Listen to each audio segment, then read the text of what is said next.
Hi there, my name's Terry McTernan. First of all, thanks very much for asking me to take part in this vlog. I'm the current project lead and secretary of a constituted group based in Fergusley Park called Darkwood Crew, who have one defining aim really, which is to help Fergusley Park flourish. And we seek to do that in a variety of different community development based approaches with 5 key focus areas in mind: isolation and loneliness, food insecurity, fuel poverty, mental health positivity, and our overriding one, if you like, is the local environment.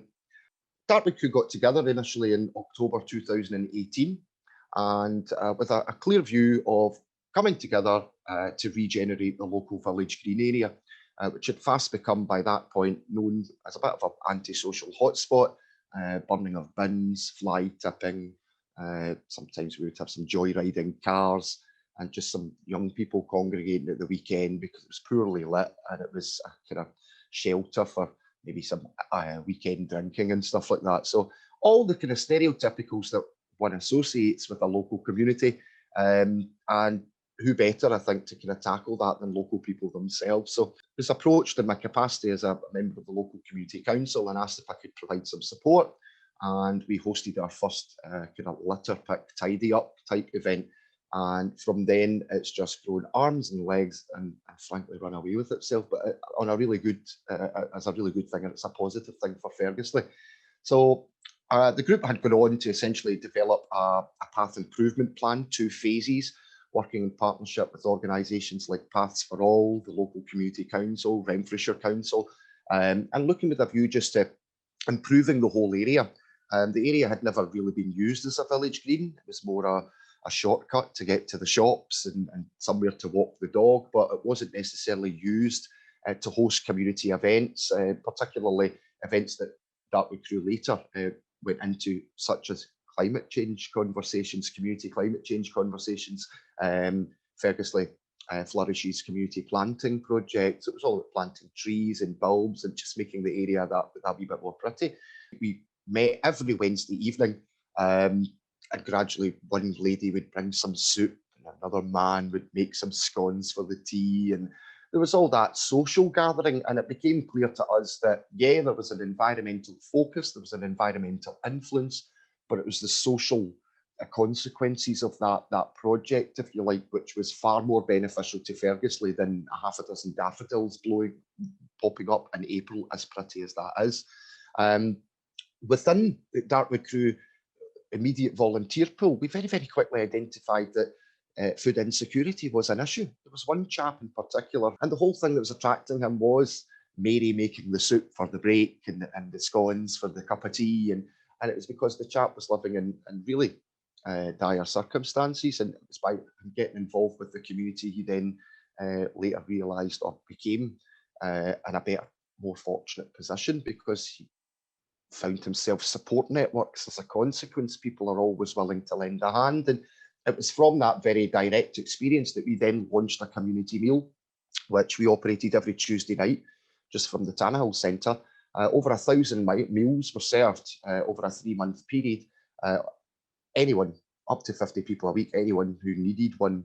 Again, we identified within the context of that wasn't necessarily folks were coming from the meal. One girl, single parent family, advised, well, I cook dinner every day of the week. Tuesday night means I can have a night off if I come here. And so sometimes it's just about that basic need that you are meeting.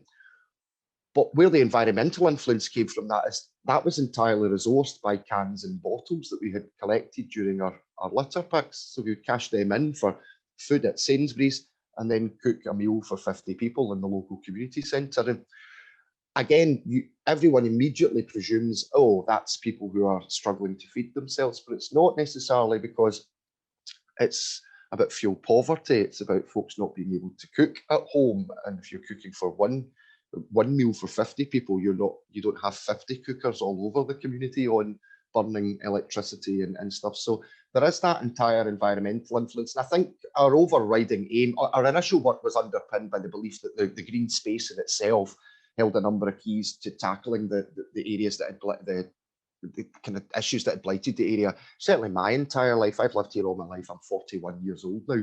And we've gone on in response to the pandemic, we've had to amend, we've had to diversify, as have we all. But rather than concentrate on the negatives there, we've tried to kind of again respond positively, but weave that environmental theme and that reuse, that reduce, reuse, recycle theme, if you like, through almost every aspect of our work. It's about that, making it relevant, making, if you like, climate change in particular relevant to Margaret. Margaret doesn't understand 1.2 metric tons of carbon saved if she reduces her shower time by 5 minutes in the morning. She does, however, know that it's £5 more top up in her electricity meter. All of a sudden, Margaret's all ears. So it's about communicating that in a language that people understand.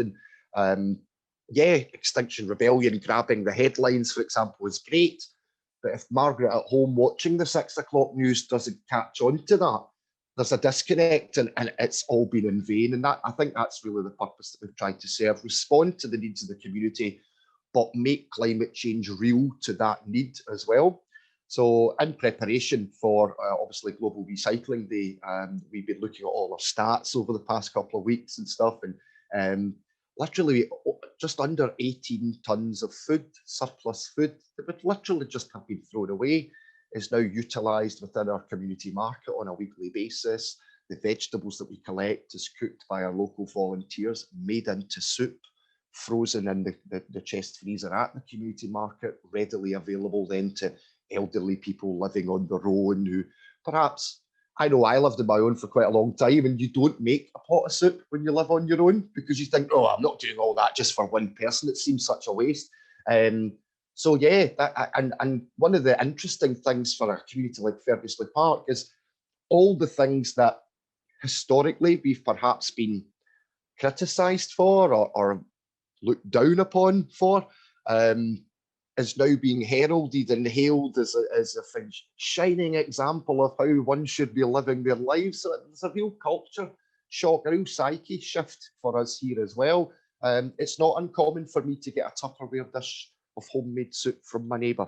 That's commonplace, so commonplace that it almost sounds ridiculous when people are surprised by that. It's not uncommon for me to see the woman along the road flip-flop with her slippers on in the rain, 5 paths up the road because the woman there has not been feeling too good the past couple of days and she has her lunch with a wee foil lid on it. And that's commonplace. So I think communities like Fergusley Park have been minimising food waste for a long, long time.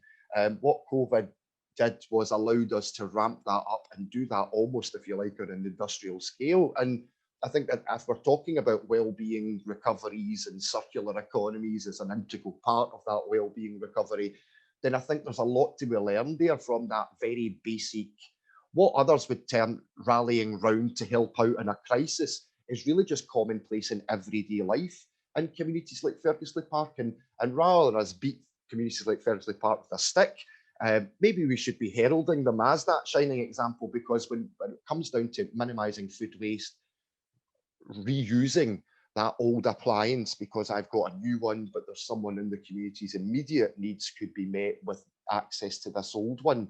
There's an immediate use for it straight away because it's just about joining up the dots. So it's not rocket science. We're not reinventing the wheel. We're just being a bit cleverer. Now, if you were running a company, for example, and you had a particular budget and you had to meet all the needs from that budget, you would be very shrewd and almost contortion-like in how you would try and make sure that budget allowed you to do what you were looking to do. So it's exactly the same. We look at all of this as community resources, and we don't live in a resource-filled world. And communities like Fergusley Park, so you need to utilise and make use of the resources that you have. And we speak about social capital, we speak about climate change, we speak about community empowerment, we speak about COVID response, we speak about all these things as if they're all mutually exclusive and alien concepts from each other, when in actual fact, as community activists, we often need to deal with the cumulative effects of all of that.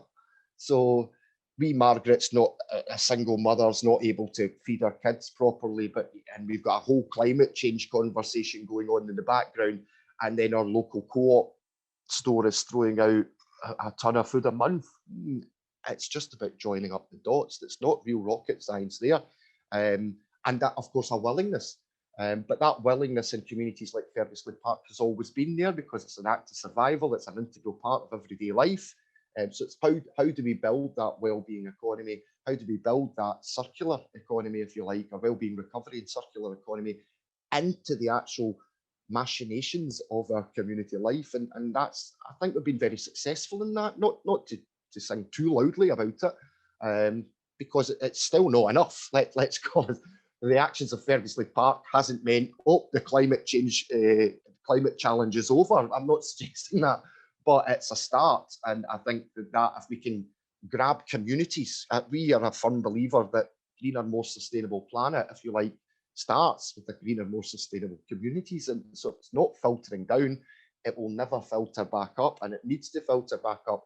So yeah, we can pressure BP and huge oil companies and local authorities in terms of maybe employee pensions being invested in these markets and stuff like that. But if we don't change our behaviours at the bottom, then how are we ever going to be able to change the behaviours at the top? That's not going to work. So we're the people that put these people where they are.